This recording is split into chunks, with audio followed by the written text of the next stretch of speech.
Welcome to Developing Your Budget in the Everything You Need to Know About Grant Writing series. Many people groan when they think of preparing and managing the budget. And I grant you, it can seem onerous, but preparing the budget is one of the ways to determine if the project is actually doable. What I mean is that while the project plan sets out the operational map for the project, with roles and people and tasks, the budget helps to check if it's a realistic plan. A budget also allows for us to plan for success, as in reality, it's a check. How much will it cost to successfully complete the project? Let's have a look at the different parts of the budget writing process before we look at an example. Whether you're applying for a grant at council or some other funding body, the budget process is exactly the same. All budget has similar items such as income, which is the money that you have coming into the project. It may be through sponsorship, other grants, fundraising, or in-kind contributions. So in-kind contributions or support is the support you receive through donated time, goods and services, such as free hall hire, trestle tables for an event, trees for planting, seeds for a community garden, and volunteer time. All of this is considered in-kind contribution, and funding bodies are very open to its inclusion in the budget.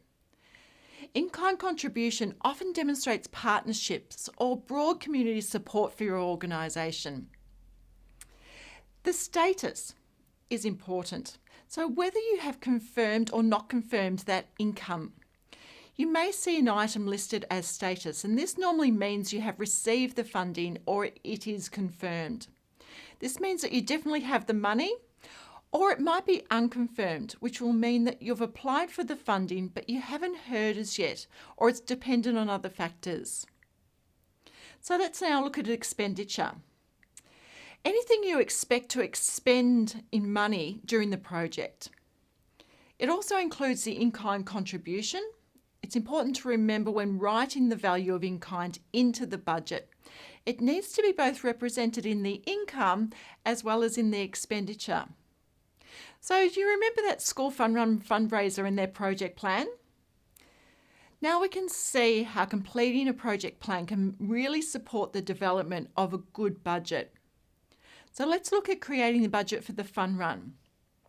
So the first step is to write down all the expected income, which may be from your savings or your reserve, grants, whether they're there or unconfirmed, revenue from ticket sales, and in-kind contributions. You need to calculate this to capture the true value of the program. So you do this by itemising the contributions and costing them, as you know how much they would cost you if you were to have to pay for them. When applying for grants, the funder may stipulate the value of volunteer hours.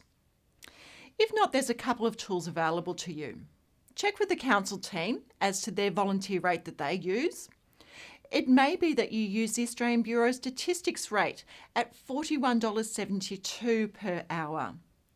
Or if this is too broad, you can check with your volunteer as to what they would charge in the marketplace if you were purchasing their labour. Or you might want to use a website such as PayScale, which has an up-to-date details about salary ranges.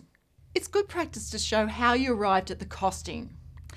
For example, the drawing design for a playground by a landscape architect could have cost you $2,000. That's at $47 an hour and at 42.5 hours work. A cautionary note here, don't go overboard. You want to present a grant that demonstrates integrity and accuracy. The people reading your grant have read many grants before, and they know how much things cost, and they can do the math. And don't forget, if you have a question, give the grants team a call. Now you have the budget, and the important thing here is in the granting world, the total income must equal the total expenditure of your project. This is so that you're not asking for more than you need, or you're not putting the project or the organisation at risk by making a loss. So moving on to the expenditure section, there are two things to remember. The first is that the expenditure equals the income, always, as we mentioned earlier. And the second is that the volunteer labour is included in the expenses as well as the income, like we said earlier. In the expenditure section, you will list or itemise all of the expenses. Make sure you're realistic here and include all of your costs. It might be venue hire, permit costs, or printing and tickets. Get them all down and do the homework of sourcing quotes for these items. The aim here is to be as accurate as possible, but remember, budgeting is your best guess. Most grants from council or a government body will want the project cost excluding GST, but you need to read the application form to check what's required. So you have your listed income, including your in-kind contribution, unconfirmed grants and money your group will be contributing, and you have listed your expenditure as accurately as possible. The final aspect of budgeting and financial record keeping is the acquittal, another one of those grant writing jargon terms. As with all the projects, we begin with the end in mind. And in the grant world, it leads to the acquittal. And this is the report back to your funder at the end of the project, showing where you spent the money as well as what went on in the project. And it means that you'll need to keep a really good record, an accurate record of your income against actual expenditure, against your budget estimations. So the way to do this is to add a column into your spreadsheet that shows the actual cost of each item and keep all those invoices and receipts. Maybe take a photo of them on your phone. And finally, there is one area you need to put some thought into before you submit your grant application. What if you don't get all of the money you've requested? This is a question that is often asked on funding applications. Some groups might have an all or nothing perspective, and others might have a plan B. It's wise to think about what options you have in the planning process. Gather your team together and review the project. It's a good risk management exercise. Pose the what if question.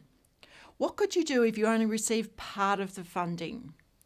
What are the absolute essential components of your project, or can you cut it back? What other partners or actions could you bring into play? So to summarise the information you've learned about the budget, use your project plan as a starting point. Add the volunteer and in-kind contribution and expenses. Note down if your income is confirmed or not confirmed. And of course, the golden rule in the grant writing world, income must equal your expenditure. Create a column in your budget for actual costs and keep all of your receipts and your invoices. Get that into a system and make sure you do that well. That's about it. Now you know how to develop an accurate budget. When you get your funding, you can proceed with confidence.